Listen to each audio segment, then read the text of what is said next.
Hey there, it's Empress Rose here, and welcome to our reading. General reading, take what works, leave what doesn't. So reading for the week, or for whatever week you find this.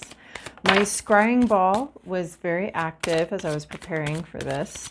At first I saw some sea creatures, a shrimp, some whales, some fish. It seemed like an aquarium, and then I was very surprised. Very surprised to find, to see a bird show up all of a sudden. It actually startled me a little bit.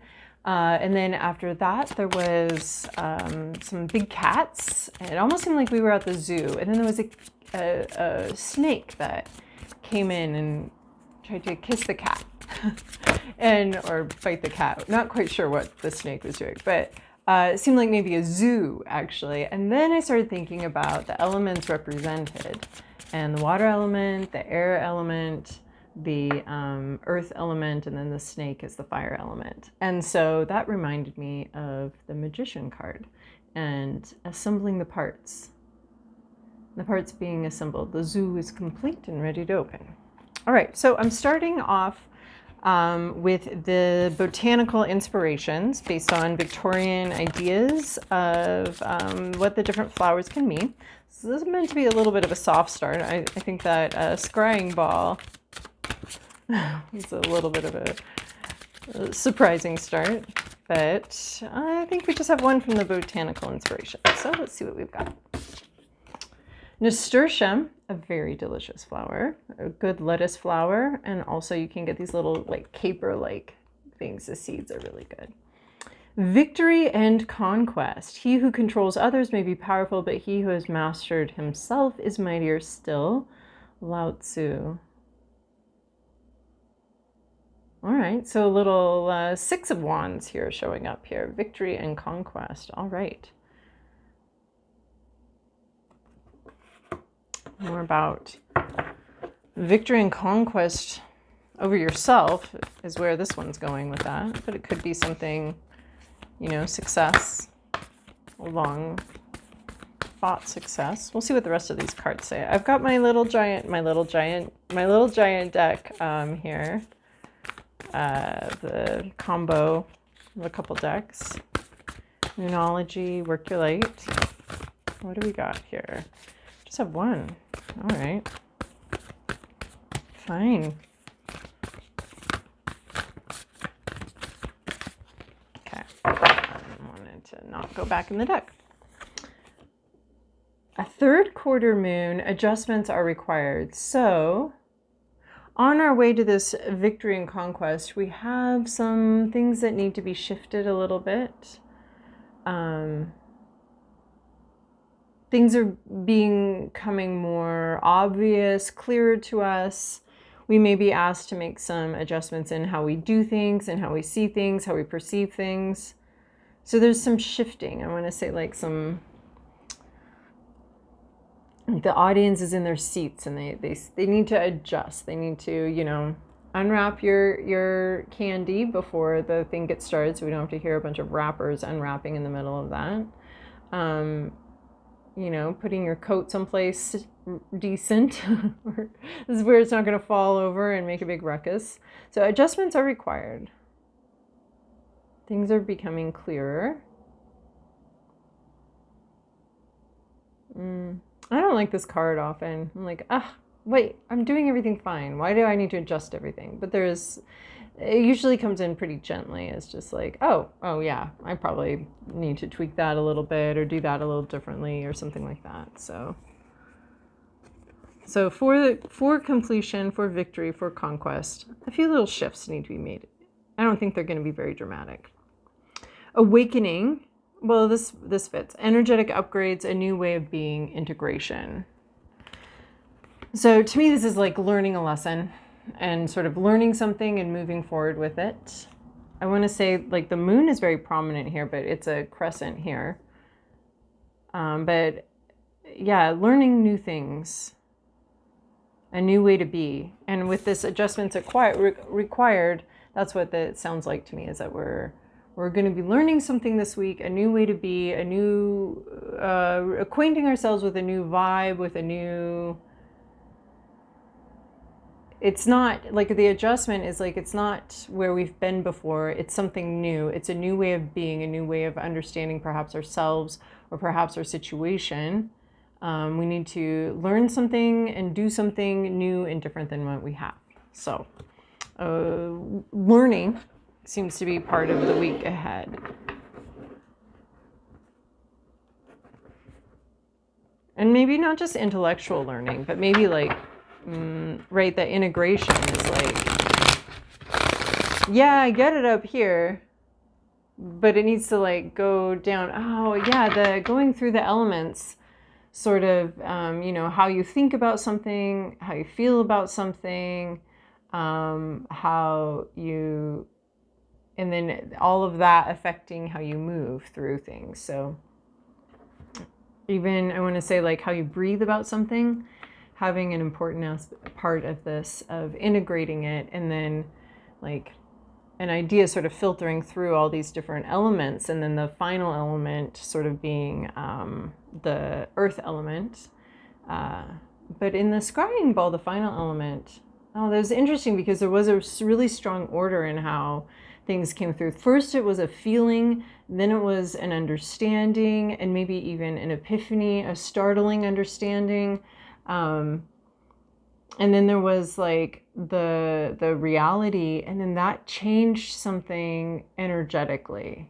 And so we do have energetics coming in here as well, the energy, a new way of being, energetic upgrades. And that almost seeming to follow some sort of physical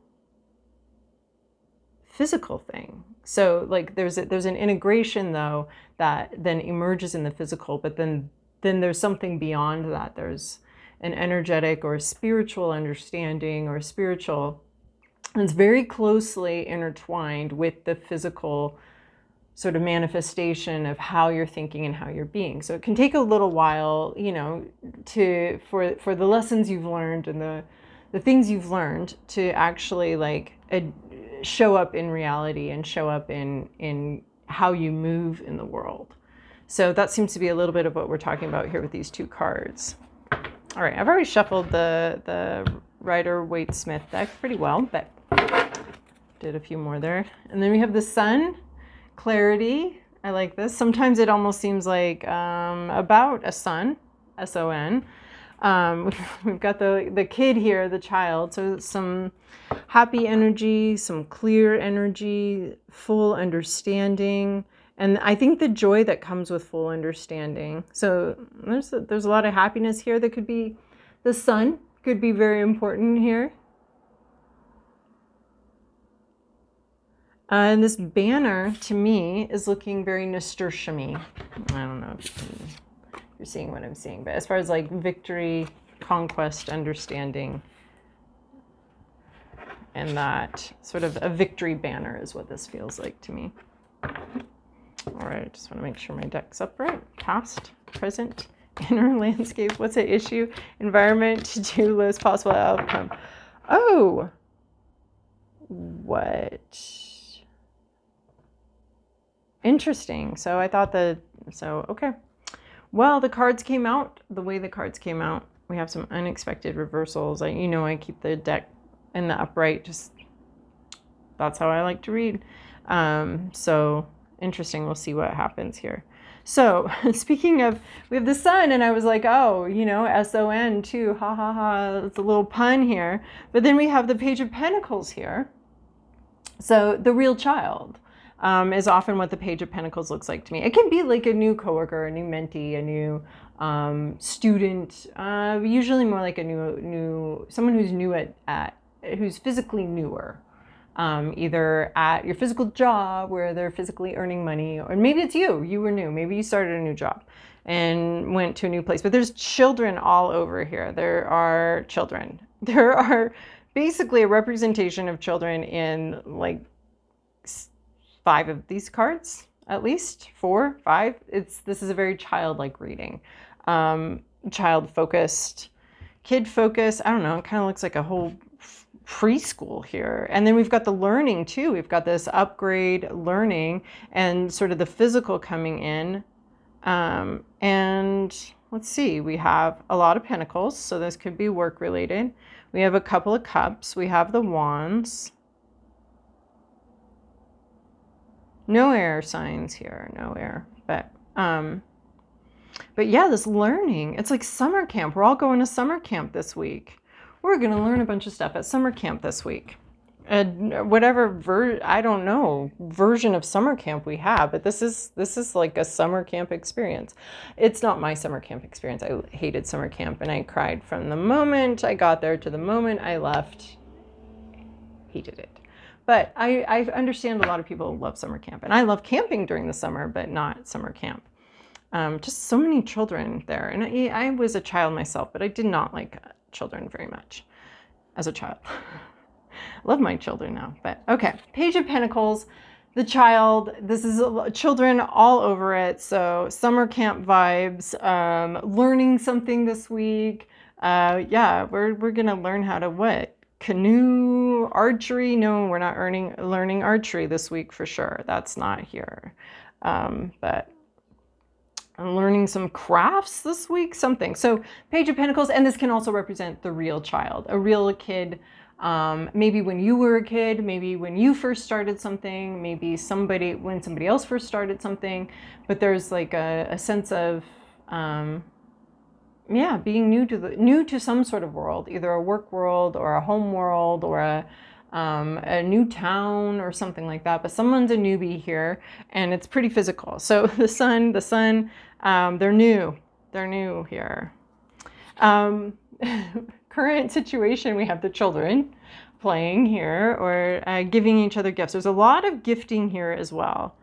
There's a lot of gifting in this. There are two giftings represented here. So there's some giving here. And the Six of Cups can be also very nostalgic card. There's always a past and future play in Six of Cups. There can be like a sense of the past revisiting, the past coming back. It can be a sense of the future giving something to the past. It can be the past giving something to the future. There's a nostalgia here. There's an emotional connection. And it goes way back. There's something from like a childhood or something here, can be from the past, but can also be, there's there's like a role reversal almost here. Like the child, normally it's the adults in the situation that are giving to the child. And here we have sort of the child represented by this Page of Cups. But here we have the child giving something to the adult. The child, I think there's like a childlike wisdom here. There's a wisdom that this child has, or that this younger person has. And the older person in the situation, so it's like the mentee, the newbie, the child, the mentee, the new employee, the new person actually has quite a gift to give to the older person. And so there almost seems to be a role reversal with somebody older being in a way to receive something from somebody younger. It's very beautiful. There could also be a bouquet of flowers here, if we're getting really literal about it. I want to say this is a protected space too. And it's like really central. This is central. It's a central relationship. It's almost a foundational relationship. So I almost do want to say it's like a parent-child situation. But the parent almost seems a little like helpless, not helpless, but the bigger person here is the younger person. But not to say that the older person in this situation is, or the more experienced person in this situation is in any way like a bad person. They're just in the situation to receive the gift. Again, a lot of nostalgia, a very protected area, foundational to your community. It's just it's so almost reciprocal here that that I'm not sure who's giving what to who. Not anymore. The longer I look at it, the more the giving and receiving is so intertwined. The Six of Cups can often be someone from the past coming back. You know, there's just this like braiding of the past and the future together here that it's just really interesting. This card has never felt more dynamic to me.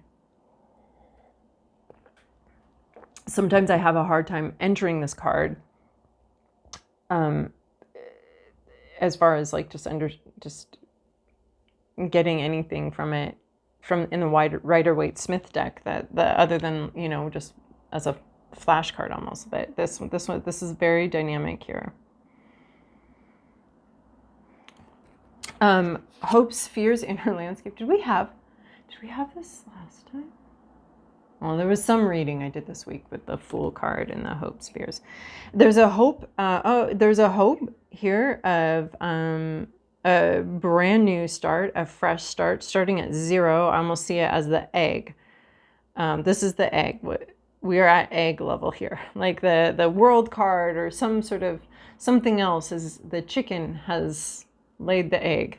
And here we have the egg here, and there's a whole new thing here. It's a whole new beginning. It's a new life. It's a new beginning, right? So look, we have this Page of Pentacles, the beginner, the real child. We have the sort of handoff, almost even the baton being handed between generations here. And then the Fool card we have, I mean, what could be more childlike than the Fool card, the beginning, the very beginning of everything. Again, we have this like little satchel, wanting to travel light, wanting to not overpack, not bring your baggage, too much baggage with you. We have this white rose, right? We have the card, the white rose of hope. And we have this little white dog here. It's very childlike energy here, as far as like, it's like returning to a place, and that could be part of what's going on here too, is within you. This could be the past and the future within you, sort of returning to a centered place where they're more combined. And this is the energy of a fresh start. This is the energy of wanting to be beginning something, but without baggage, right? We only have just barely what we need. But it reminds me of like what the child's ideas of what things are going to be like, and leaping into new adventures without knowing, you want to know what you know, wisdom has a point. So there is like a sense though where the childlike energies here have something actually to give wisdom. So there's a sense that's what I'm feeling is there's with the Fool card here and this sort of Six of Cups sandwiched between the two, there's a childlike exuberance. Like this is almost like, remember when you were a kid and you thought like, how cool is it going to be to have, my first job, my first college experience, my first love, like how cool is that going to be? And then we have all these experiences that tell us it's not so cool. So there's something that there's a lot of, we go through the whole major arcana with our lives, and all sorts of things we end up experiencing, the devil energy, the hanged man energy, and all these things, all these places that we all know and eventually know as we sort of pinball through life. So we have the Fool card here, and that's like this desire to, I think, return to this innocence, return to some sort of place of innocence. And I think that desire and that innocence and that exuberance and that, this is reminding me of Harold and Maude, actually.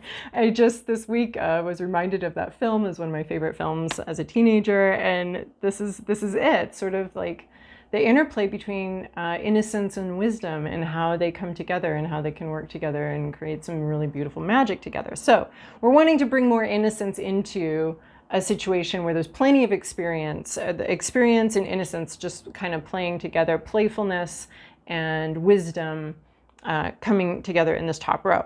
And then we have, what's at issue here is this 9 of Cups. There may be some shame that has come in here, hence the Fool card, of course. Now that seems very obvious. There is shame about emotional maturity. There is maybe a lack of emotional maturity here. There's maybe some embarrassment about that. Right, because in the upright, we're proud of ourselves, we're proud of our accomplishments, and here we're not very proud of ourselves, we're not very proud, or somebody isn't, and it's affecting the situation.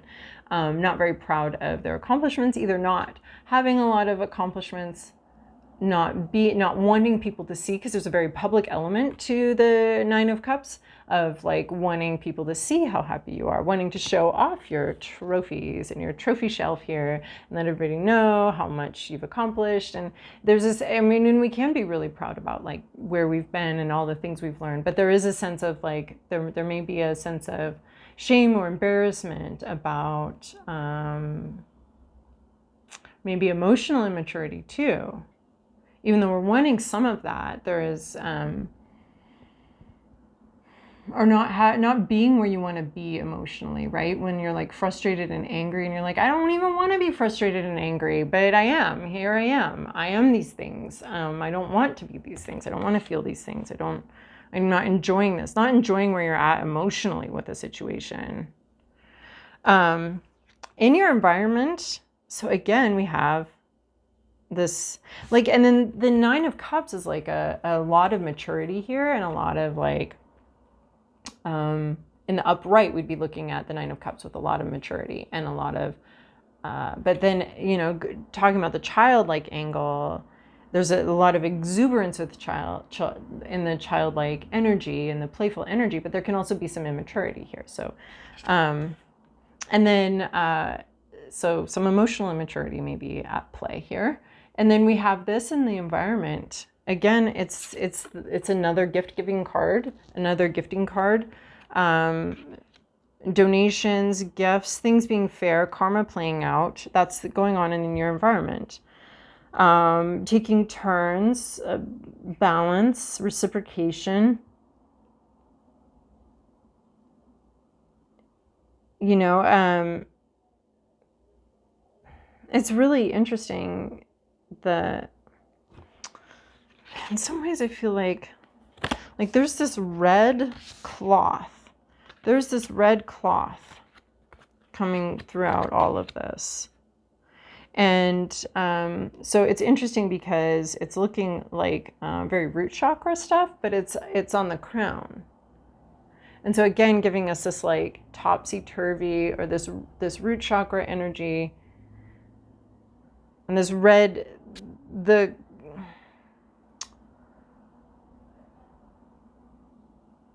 being, almost maybe even a sense of purpose, the being, the beingness, the right to be here, the right to take up space here, the right to exist, the very existence, this very pentacle-y earth existence coming up and touching the crown. And so there's some sort of like, it's a very spiritual connection between, right? And we were talking like that comes after, that comes, the spiritual connection almost seems to be coming after the physical. So there's something about the root chakra and the crown chakra together, and that's what I'm seeing here, the root chakra and the crown chakra, the wisdom and the and the beginningness, the childness, the beginning, the root of existence here. And there's some sort of connection between the root chakra and the crown chakra. And I think this has to do with this awakening idea that we have from the early cards.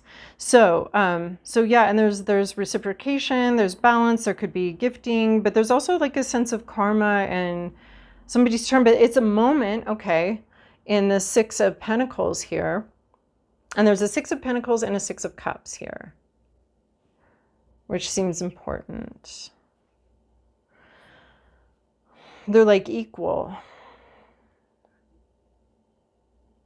The emotion and the physical aspect seems very equal here. So, so we have, yeah, there's just like a lot of equality in this situation. It's like the wisdom and the playfulness being equal, the parent and the child having equal give and take, the more experienced and the less experienced somehow having an equal exchange here. And perhaps something that's been waited for a return on an investment, or there's also a sense of like obligation here, like societal obligation, and that's coming through with the Six of Cups too, as far as like foundational principles in society, as far as living together and cooperating together, and just basically having a society that's functional. But there is like a moment here. There's a space where this is particularly important. It's a defined space. Again, it has a beginning and an end. It's not a vibe. It's like an actual, in the actuality. So we have the emotional exchange over here, but in the environment we're having a physical exchange that may represent an emotional exchange that is representative of feelings and emotions. So if somebody gives you a gift, or if there's some sort of gift, it is truly from the heart, and is very much representing some sort of heartfelt connection. And that's what it is. It's like the physical, the root chakra, very physical, and there's a connection between those two right now. And then here's where we start to get some unusual placements of these cards, or unusual, and we got reverse Eight of Wands. So in the upright, this would be a lot of communication, a lot of talking, a lot of back and forth. And this is like, I don't think you need to say very much here. It's strange, and very unexpected, which is interesting because that bird, which would be representing communication as well, and thoughts and ideas in the scrying ball, was very unexpected and surprised me. There's not a lot of communication. You don't need to say a lot, do a lot.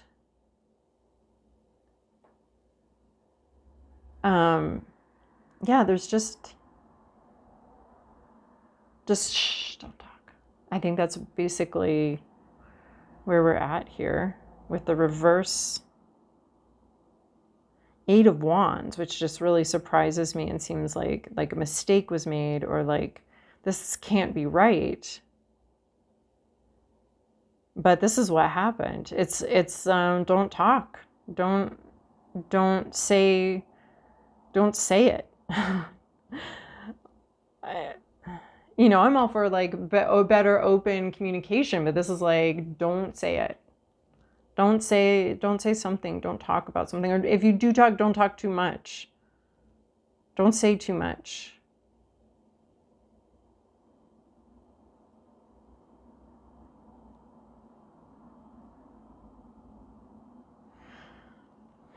The moment for talking about this is passing. The moment. But again, it is like the root chakra, crown chakra connection here. Like, and I think I was referencing, that felt like it was coming in the last reading, because we have these wands, and normally they're communications that come in and change reality and grow things and make things happen and change our understanding of things. But this is almost like a launching, an uprooting, a removal of communication,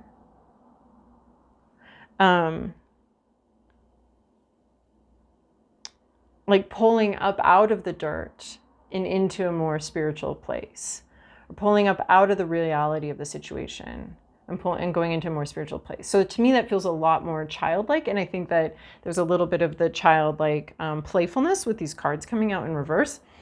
But also a sense of like, you know, if we want to travel light like this, let's uproot a little bit from,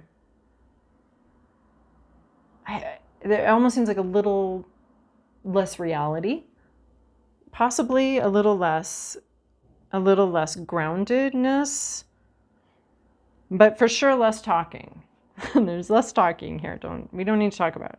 And then the other one that came out reversed is this one, the Five of Pentacles. I love to see it in reverse. Again, we have the child here, a little broken kid there. Because in the reverse, it's about inclusion. It's about coming in from the cold. It's about coming out of lack, coming out of being left out, feeling left out.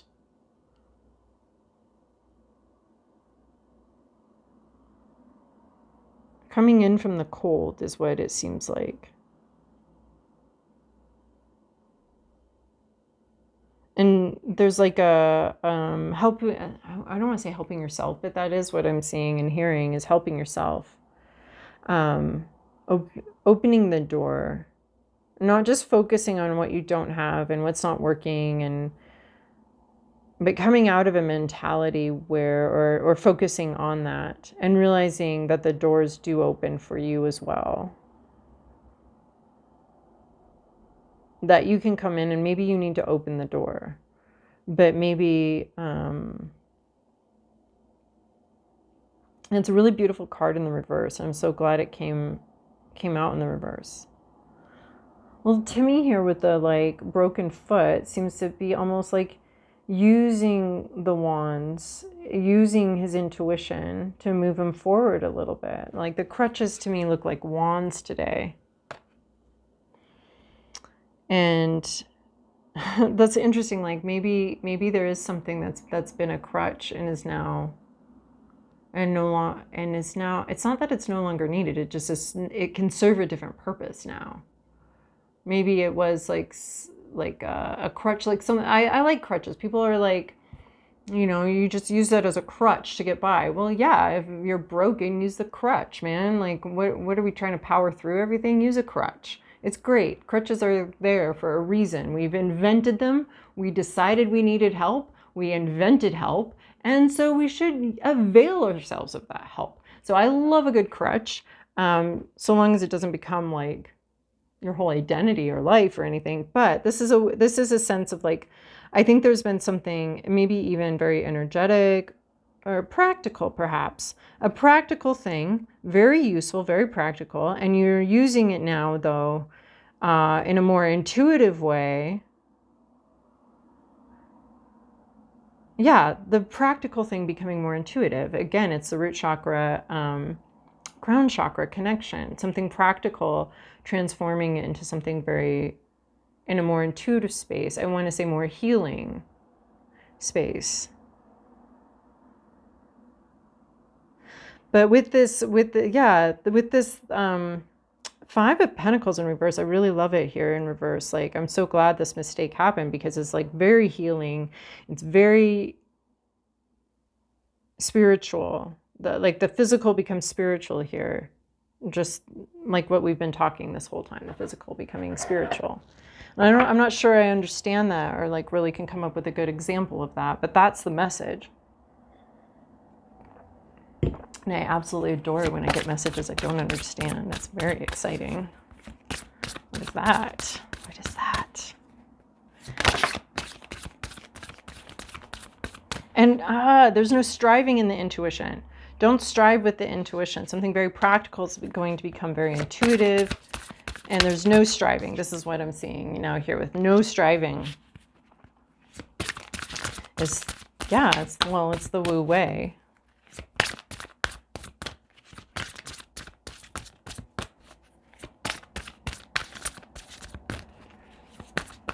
No striving, it'll become intuitive. Okay, just one card from this deck. I guess I'm really glad these other cards left so much space for the tarot cards, because the tarot cards today had so many great messages. All right, Willow Spirit, flexibility.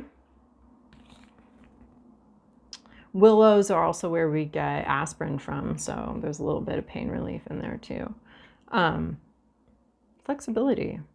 Yeah, well, yeah, that could be true too, like going from a physical rigid place into a more flexible place, or a, you know, removing of the cast too, right here, removing of the cast, and then being able to be more agile, more flexible, not quite so, you know, we need to be, the cast is there to immobilize the leg, like, so that it can heal. But then once we get it off, we got to go to physical therapy and get get our flexibility back. So, oh gosh, adjustments are required. Just be flexible this week.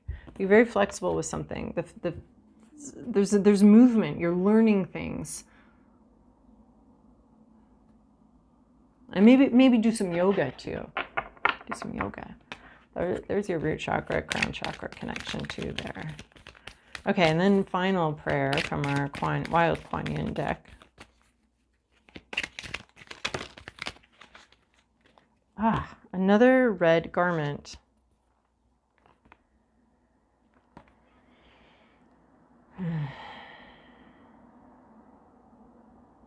Such a funny card. Like there's like sense of being on your path, but there's this dam in the card. You know, the rest of these are so embedded in nature.